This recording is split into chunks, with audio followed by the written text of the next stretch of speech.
اور اس کی 18ویں آیت.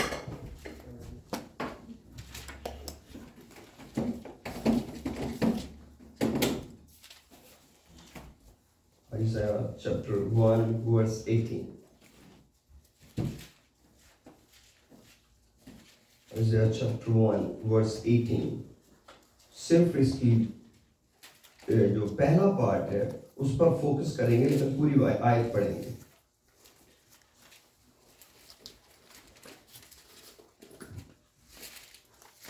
اب خداوند فرماتا ہے، آؤ ہم باہم حجت کریں، اگرچہ تمہارے گناہ کرمزی ہوں وہ برف کی مانند سفید ہو جائیں گے، اور ہر چند وہ ارغوانی ہوں تو بھی اون کی مانند اجلے ہو جائیں گے. اگر تم راضی اور فرمانبردار ہو تو زمین کے اچھے اچھے پھل کھاؤ گے. Thank you brother, thank you so much. اب خداوند یہاں پر ایک بات کہتا ہے پہلی 18ویں آیت کی پہلے حصے میں. اب خداوند فرماتا ہے آؤ ہم باہم حجت کریں. حجت کا مطلب ہے ریزننگ کرنا، بات چیت کرنا، ڈسکشن کرنا، دلائل دینا. خدا کہتا ہے چلو دلیلیں دیتے ہیں، بات چیت کرتے ہیں، سوچ و بچار کرتے ہیں. سوچ و بچار کر کے کیا نکالنا چاہتے ہیں؟ یہ بتانا چاہتے ہیں کہ اگرچہ تمہارے گناہ کرمزی ہوں وہ برف کی مانند سفید ہو جائیں گے. خدا کہتا ہے کہ اگر آپ میرے ساتھ گفتگو کرو، بتاؤ، کچھ پوچھو تو میں تمہیں بتاؤں کہ میں تمہارے گناہوں کو کس طرح صاف کر سکتا ہوں. کتنے کیسے گناہ ہوں؟ اگرچہ تمہارے گناہ کرمزن ہوں برف کی مانند سفید ہو جائیں گے، اور ہر چند ارغوانی ہوں تو بھی اون کی مانند اجلے ہو جائیں گے. لیکن یہ ہوگا کب؟ جب تم میرے ساتھ گفتگو کرو گے، بات چیت کرو گے. بات چیت آپ کوئی آدمی کب کرتا ہے؟ جب بندہ پھنس جائے اور پھر نکلنا چاہے. یہاں تو پولیس کے ساتھ لوگ بات چیت نہیں کرتے، لیکن جہاں سے میں آیا ہوں وہاں تو بات چیت کرتے ہیں. ٹریفک پولیس والا روک لے تو وہ چلان کاٹنے لگتا اور ہم بات چیت شروع کر دیتے ہیں. تو وہ ایک نیگیٹو سینس کی بات ہے. لیکن بہت دفعہ لوگ ڈاکٹر سے بات چیت کرتے ہیں، جیسے بہن کہتے ہیں اس کا کوئی اور حل نہیں ہو سکتا، اس کا کوئی اور طریقہ نہیں ہو سکتا. لوگ شاپنگ کے لیے جاتے ہیں، بات چیت شروع کر لیتے ہیں، پرائس کم نہیں ہو سکتی، یہ گاڑی تھوڑی سستی نہیں بیچ سکتی، یہ پیسے تھوڑے ڈیلے نہیں ہو سکتے، یہ لون تھوڑا جلدی نہیں اپروو ہو سکتا، یہ گھر ہم نہیں خرید سکتے. تو خدا جو ہے ایک ہماری انوالومنٹ چاہتا ہے. صرف یہ نہیں کہ ہم خدا کو کام کہہ دیں، خدا یہ کام کر. نہیں نہیں نہیں نہیں، یہ بہت ویک اپروچ ہے، یہ لیسٹ اپروچ ہے کہ جب ہم کسی کو کہتے ہیں نا کہ اس کو بھی بول دیں، وہ بھی بول دیں. لیکن کئی لوگوں سے ہم زندگی میں ریزن کرتے ہیں، بحث و مباحثے میں پڑ جاتے ہیں، کیونکہ ہمیں پتا ہے کہ ہمارا مقصد یہاں سے حل ہو سکتا ہے. بچے اپنے پیرنٹس سے بڑی ریزننگ کرتے ہیں، اتنی وہ ریزننگ کسی سے بھی نہیں کرتے جتنی وہ بحث اپنے پیرنٹس سے کرتے ہیں. اور پیرنٹس کو یہ کبھی عجیب نہیں لگتا کہ وہ کیوں کر رہے ہیں. ہاں وہ ضرور کہتے ہیں کیوں اس بات کے پیچھے کیوں پڑ گئے، اس میں سے کیا نکالنا چاہتے ہو. لیکن ان کو ایک بات کنفرم ہے، ہم بھی اپنے ماں باپ سے ایسے ہی کیا کرتے تھے، ہم بھی ان سے اسی طرح بحث کیا کرتے تھے. یہ چیز چاہیے، اسے ضرور لا کے دیں، یہ کریں. اب جب لوگ خدا کے پاس آتے ہیں نا تو جو چیز ان کو سب سے زیادہ بادر کرتی ہے وہ یہ ہے کہ خدا پاک ہے اور میں پاک نہیں ہوں. خدا نے جب ریزننگ سٹارٹ کی نا تو خدا نے کہا چلو یہیں سے کرتے ہیں. جس کو تم مجھے نہیں نہ بتانا چاہتے میں تمہیں اس کے لیے ایک لمبی لسٹ بتاتا ہوں. کیا تمہارے گناہ کتنے کے بڑے ہو سکتے ہیں؟ تمہارے گناہوں نے کپڑے کو کتنا گندا کیا ہوگا, تم کتنا کا گناہ کر گئے ہوگے. خدا کہتا چلو بات کرتا ہوں, میں تمہیں بتاتا ہوں. اگرچہ تمہارے گناہ کرمزی ہوں, یعنی کہ سفید کپڑے کا یہ حشر کیا ہو کہ اب اس کا رنگ کرمزن کر دیا ہو, ٹھیک ہے. اس کو میں انگلش میں پڑھتا ہوں, مجھے ذرا اس کو, اگر کسی پاس انگلش کی بائبل کھلی تو اس کا مجھے پڑھ دیں. I got it already. Thank you. لکھا say the Lord though your sins be as scarlet, ٹھیک ہے جی, they shall be white as a snow. اس کا مطلب ہے اوریجنلی خدا رنگ کیسا چاہتا تھا, برف جیسا سفید. اب برف تو بہت ہی سفید ہوتی ہے, ٹھیک ہے, اون بھی سفید ہوتی ہے جس کے اوپر کوئی داغ نہ ہو. خدا ہمیں ایک کیسی زندگی دیتا ہے جس کے اوپر کوئی داغ نہ ہو, اور ہم نے اس کا کیا حشر بگاڑا, ہم نے کرتے کرتے اس کو سکارلیٹ بنا دیا. سکارلیٹ کا کپڑا, سکارلیٹ کلر کو دیکھ کے کوئی بھی نہیں کہہ سکتا کہ یہ سفید تھا. خدا کہتا تم نے ایسا اس کا ستیہ ناش کیا کہ اب اس کو کوئی سفید بھی نہیں مانتا, بلکہ میں ہی اس کا نام رکھ دیا کرمزن. اب یہ کرمزی ہے. اور اگرچہ وہ ارغوانی ہو کوئی فرق نہیں پڑتا. اگر تم میرے ساتھ گفتگو کرو کہ باپ اس کا کچھ کیا جائے, یہ اس کا کوئی حل نکالا جائے. یاد رکھیں, میں اپنی زندگی کے تجربے میں یہاں تک پہنچا ہوں, ہمیں خدا سے گفتگو کرنی چاہیے. ہم کرتے ہیں دعا, اکیلی دعا نہیں, گفتگو ہوتی ہے قریب بیٹھ کے, دعا ہوتی ہے زمین سے آسمان پر. دعا تو آپ جو بھی کرنا شروع کر دیں, آپ زمین میں بیٹھے دعا کرنا شروع کر دیں, لیکن گفتگو کے لیے کنیکشن ہوتا ہے, اور خدا کو کنیکشن بہت پسند ہے, چاہے وہ کتنا بھی کمزور ہو یا وہ کتنا بھی اسٹرانگ ہو. خدا چاہتا ہے کہ لوگ میرے بارے میں سوچیں, لوگ میرے بارے میں جانیں. اصل میں پتہ کیوں آج یہ باتیں کر رہا ہوں, ہم نے جو ہمارا ٹاپک بیسیکلی ہے یہ چہرے یوں لگانے کا اور اس بورڈ پر آنے کا, وہ ہے کہ ہم خدا کا نالج رکھنا چاہتے ہیں, ہم خدا کا علم حاصل کرنا چاہتے ہیں. گو کہ ہم اتنے سالوں سے خدا کو مان رہے ہیں, لیکن نہ میں بھی اینڈ اپ تک پہنچا ہوں کہ خدا کا مجھے سارا علم ہو گیا ہے, اور نہ شاید میں آپ کے بارے میں ایسا سوچتا ہوں کہ اب ہمیں خدا کے بارے میں ڈسکس نہیں کرنا چاہیے. خدا ایک ایسی ذات ہے جو ٹائم کے ساتھ ہمیں آگے سے آگے لیے جا رہا ہے. لیکن جو بات آج میرے دل میں خدا نے رکھی ہے وہ یہ ہے کہ ہر ایک دن کے ساتھ خدا کے بارے میں ہماری اوپینین ہونی چاہیے. خدا کے بارے میں ہمارے ذہن میں ایک امیج آنا چاہیے, اور یہ چیز بڑی ضروری ہے. خدا نے اسرائیل کو بھی یہی کہا تھا. خدا نے کیا کہ میں جنہیں کام کرنا ہے نا, انہوں بول نہیں جانا, انہوں سدا یاد رکھنا ہے. کیوں؟ کیونکہ تاڑے برے وقت کام ہوں گے. کہ اچھا حالات تے برے نے پر خدا چنگا والا نہ آڑے, حالات تے برے نے پر جڑا خدا اچھے وقت دا سی وہ ہجے بھی نہ آڑے. یہ مطلب ہے کہ اگر وہ نہ آڑے تو اینا حالاتوں نے بدل لے گا. آمین. کیونکہ خدا نے تو کبھی بھی نہیں سیکھا کہ برے حالات نہیں آن گے, یہ تو خدا نے کبھی نہیں سیکھا. اور ہر شخص کی زندگی چ برے حالات آندے ہیں, کیونکہ یہ ہوتے ٹیسٹ ہے. اگر خدا سانو زمین دے تے اچھے حالات دے دوے تے آسمان دی بادشاہی جان دی کون تیاری کرے گا؟ ہر کوئی اے زمین دے چکراں جی پیا رہے گا, اور ایک لالچ بھی خدا والوں دوڑے گا. جدوں لوگ ہی ہن ایمانداراں نوں ویندے نے نا, یار انہاں دیاں تے مشکلاں بتھیریاں نے, خدا نہ چلن دا فائدہ کی ہے؟ تے دا مطلب وہ خدا دے بارے گہرے طور نال نہیں سوچ دے. اور ایہو ہی خدا نوں پسند ہے کہ لوگ صرف دنیا دی چیزاں لی نہ میرے کو آؤن, بلکہ اصل چ میرے نال ایک رشتہ بناؤن تاں جو میں انہاں نوں اصل چیزاں دے سکاں.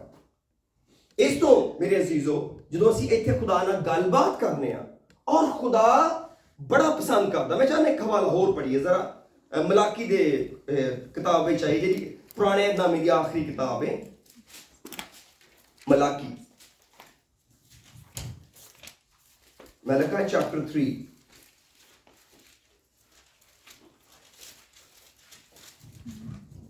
چیپٹر 3 ورس 16 پڑھیں گے جی. ملکہ چیپٹر 3 ورس 16 لکھا ہے, تب خدا ترسوں نے آپس میں گفتگو کی اور خداوند نے متوجہ ہو کر سنا, اور ان کے لیے جو خداوند سے ڈرتے اور اس کے نام کو یاد کرتے تھے اس کے حضور یادگار کا دفتر لکھا گیا. اب یہاں پر کلام کیا کہتا ہے؟ خدا ترسوں نے ایک میٹنگ کی اور وہ بات چیت کرنے لگے خدا کے بارے میں. جب بھی آپ خدا کے بارے میں بات کرتے ہیں نا, دس از ویری امپورٹنٹ.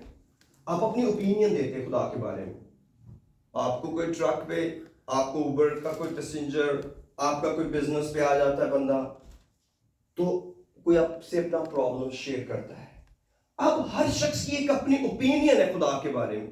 خدا کو وہ بہت پسند ہے, جس کو ہم گواہی کہتے ہیں نا, وہ ہمارا ایک شخصی تجربہ ہے کہ ہم خدا کے بارے میں کسی کو بتا رہے ہیں. وہ نہیں جو بک میں لکھا ہے, وہ جو مجھے انڈرسٹینڈنگ خدا کی ملی ہے.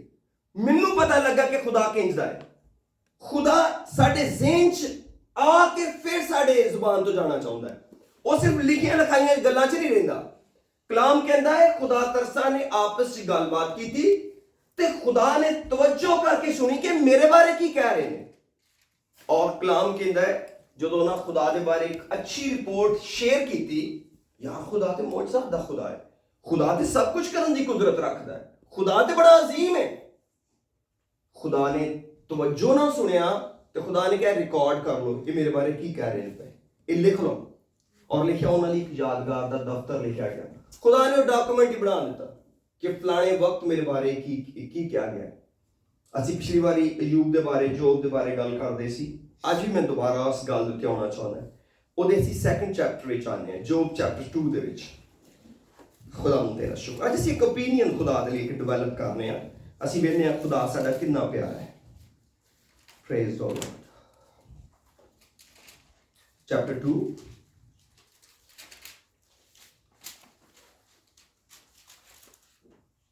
ਉਹਦੀ ਮੈਂ ਚੈਪਟਰ 2 ਦੀ 7th ਵਰਸ ਤੋਂ ਪੜਾਂਗਾ.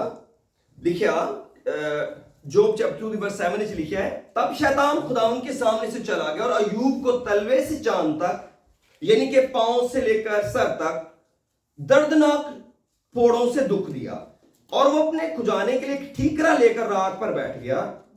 اب نامی آیت میں آتے ہیں. تب اس کی بیوی اس سے کہنے لگی, کیا تو اب بھی اپنی راستی پر قائم رہے گا؟ خداوند کی تکفیر کر اور مر جا.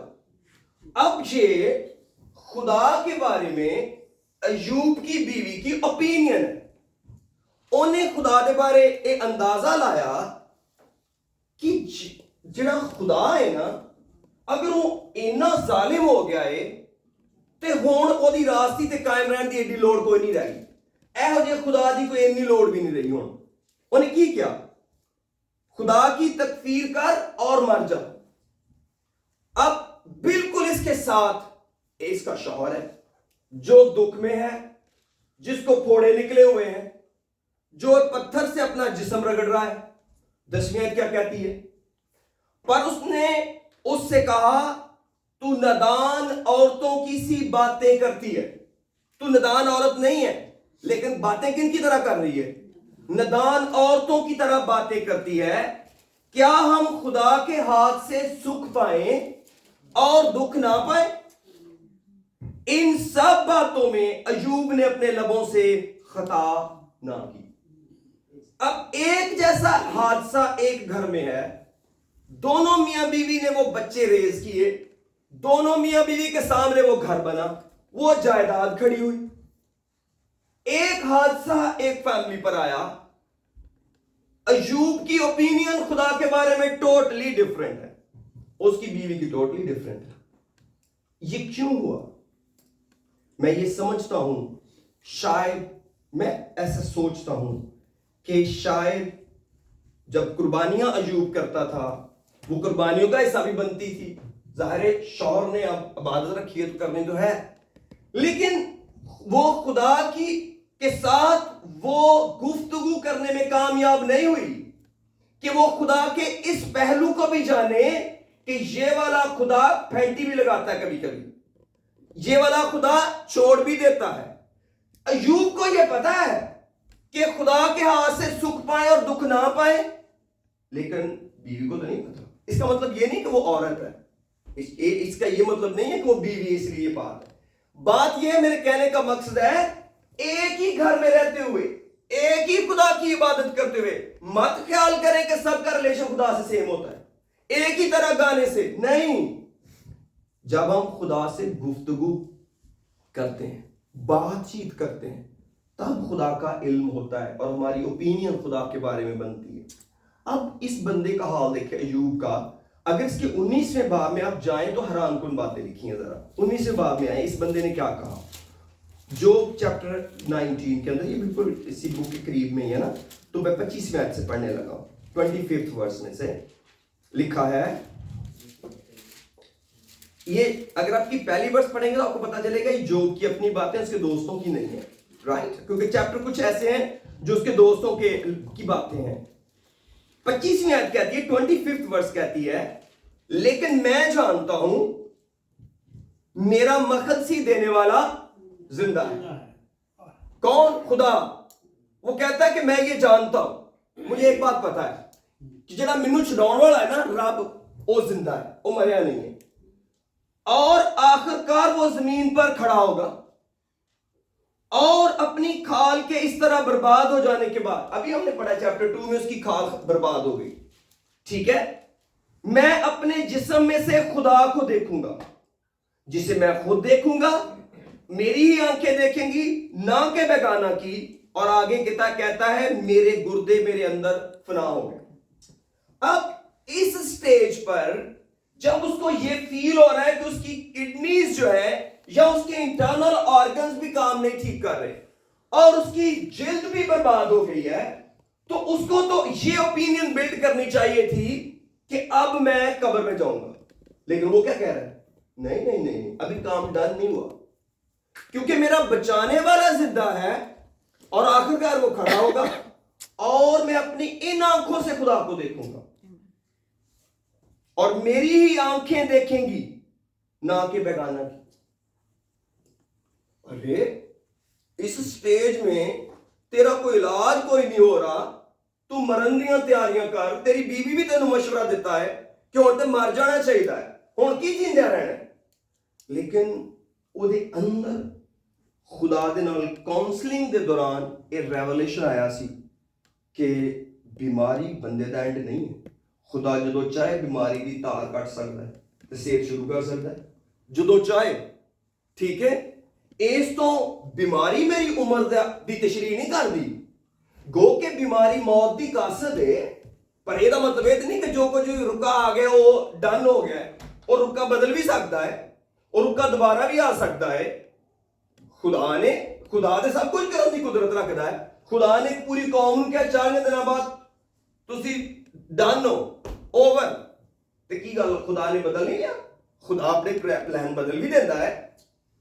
تے ایک گل ایوب نو کیوں پتا سی او صرف عبادت ہی نہیں سی کردا او خدا نال گفتگو کردا سی او خدا نو گہرے طور نہ جاندا سی او صرف دعا ہی نہیں سی کردا. دعا دے دوران بھی خدا نال ہمیشہ گفتگو ہی کرنی چاہیے.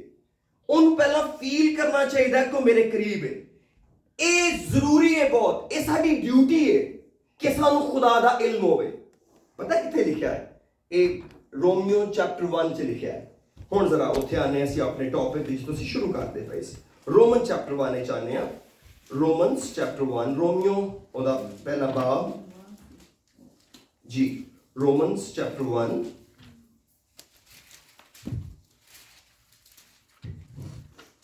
جی پریز اللہ لکھا ہے اس کی 18 ایسے پڑھتا ہوں. رومنس چیپٹر 1 کی 18 ورس میں لکھا ہے کیونکہ خدا کا غضب ان آدمیوں کی تمام بے دینی اور ناراستی پر آسمان سے ظاہر ہوتا ہے جو حق کو ناراستی سے دبائے رکھتے ہیں کیونکہ جو کچھ خدا کی نسبت معلوم ہو سکتا ہے وہ ان کے باطن میں ظاہر ہے. ریلی اس لیے کہ خدا نے اس کو ان پر ظاہر کر دیا کیونکہ اس کی اندیکھی صفتیں یعنی اس کی ازلی قدرت اور الوہیت دنیا کی پیدائش کے وقت سے بنائی ہوئی چیزوں کے ذریعے سے معلوم ہو کر صاف نظر آتی ہیں یہاں تک کہ ان کو کچھ عذر باقی نہیں. اور 21ویں آیت بہت علامی ہے اس لیے کہ اگرچہ انہوں نے خدا کو جان تو لیا مگر اس کی خدائی کے لائق اس کی تمجید اور شکر گزاری نہ کی. अब यहां पर जो तमजीद है ना वो ओरिजिनल ग्रीक में है, ओपिनियन नहीं बनाई। उन्होंने खुदा को जान तो लिया मगर अपने ज़हन में खुदा की कोई तस्वीर नहीं बनाई। जानने के बावजूद भी, जैसे लोग पूछ लें ना, हर एक शख्स के बारे में एक ओपिनियन है। आप दो बेटों से पूछ लें आपके अब्बू कैसे हैं, दोनों की ओपिनियन फर्क हो सकती है। बड़ा अब्बू के बारे में कुछ बता रहा है, छोटा कुछ बता रहा है। बड़ा कहता है कि नहीं बहुत सख्त है, छोटा कह रहा है नहीं नहीं बहुत अच्छे हैं, सख्ती तो नहीं है। तो खुदा को इससे कोई फर्क नहीं पड़ता कि कोई क्या ओपिनियन बना रहा है। खुदा को यह फर्क पड़ता है कि कोई बना तो रहा है, कम से कम कुछ ना कुछ तो मेरे बारे में सोचे। खुदा कहता है लोगों ने खुदा को जान तो लिया मगर ओपिनियन नहीं ज़हन में बनाई कि हमारा बाप क्या कर सकता है, सिर्फ गाते गए। नहीं, अगर हम ओपिनियन बना के गाएंगे फिर हमारी रागनी फर्क होगी, फिर हमें पता होगा ये खुदा और भी कुछ चाहता है, ये रूह और सच्चाई भी चाहता है, ये लफ्जों को जानता हम क्या बोल रहे हैं। तो ऑटोमेटिकली हमें पता चलेगा कि हमारी कोई ओपिनियन है। तो यहां पर जो वर्ड मैं बता रहा हूं कि यहां पर जो लफ्ज है ना तमजीद, इसका मतलब है ओपिनियन कायम ना की और शुक्रगुजारी ना की। तो ओपिनियन के बाद आप किसी की शुक्रगुजारी करें, वो फर्क है। एक दफा कई लोगों का पता ही नहीं होता, भाई खुदा का कोई पता नहीं, कुछ भी कर सकता है, लेकिन कईयों को पता हो की कर सकता है। मरियम और मार्था कहने लगी खुदावन अगर तू यहां होता ना हमारा भाई नहीं मरता। उन्होंने एक गल कन्फर्म सी कि एक गल पक्की है, अगर यीशु टाइम ना पहुंच जाता ना ऐ लाजर को नहीं सी मरना। और एक गल कन्फर्म है, लेकिन एक गल का उन्होंने नहीं सी पता, इस ओपिनियन तो अगे का नहीं सी उन्होंने पता कि एक कबर चो भी बाहर काट देगा। ए बियॉन्ड द ओपिनियन सी, वो अपनी ओपिनियन तक खुदा नूं जाणदियां सन, पर वो बड़ी बेस सी, सारे काम नूं करन दी बड़ी बेस। क्योंकि बाइबल कहती है खुदावंद यीशु मसीह जानदा सी कि उत्थे में की करना है। इस तो यीशु मसीह ने खुद डिले कीता सी कि यीशु मसीह उत्थे नहीं गए।